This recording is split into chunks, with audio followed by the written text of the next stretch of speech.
ओकरा से ओकरे बेटी के हाथ मंगनी, बाबूजी के डांट के भगा देलस। आज दुनिया से भगा देलिया हम। हमर माई बाबूजी के केहू कत्ल कर देलस। तुहार सब जिम्मेदारी अब हमार रहल। हमरा से शादी करबू? जवाने बानी तू जवान बोला ऐसे कहिया ले हटबू। कितना लेबू तो पटबू, कितना लेबू तो पटबू।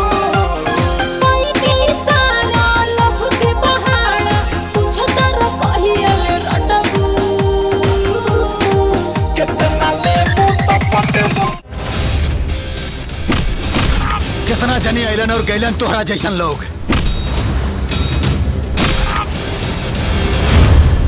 हमके तरह से प्यार हो गया था।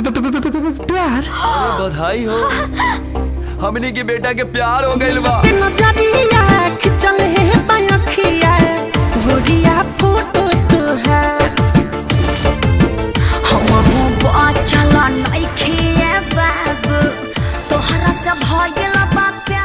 अरे काहू पुजारी के पीछे पड़ल बड़? मिलते नजरिया खिंचल है अखिया, गोरिया फोटो तो है।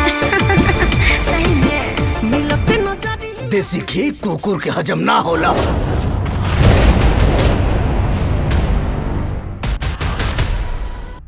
अरे ललन का कइला है तू? अरे सर हम तो खाली चुम्मा लेनी हाँ पलंग पर।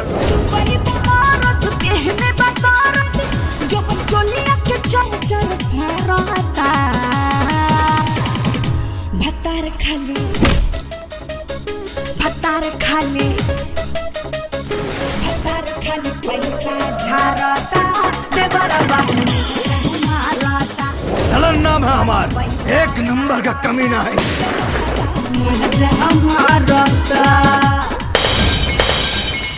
कमीना खानदान के आखिरी चिराग, जितना भकभकाए के बा भकभकाला। एक दिन ऐसन जगह फूकब ना कि फुका जाइबा।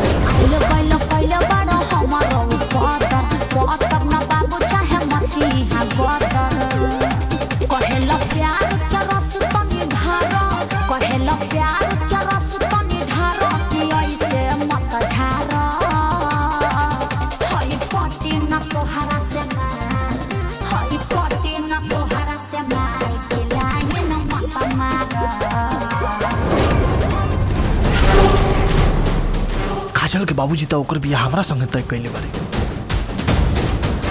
लेकिन ये कैसे हो सकता? काजल के बाबूजी तो हमरा संगे बियाह तय कइले बड़े।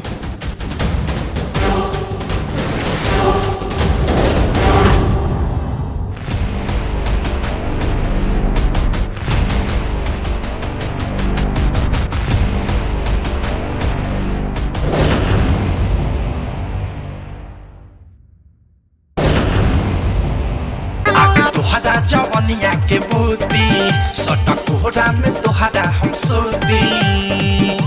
गरमी बा बेसी देहिया हम खो जाता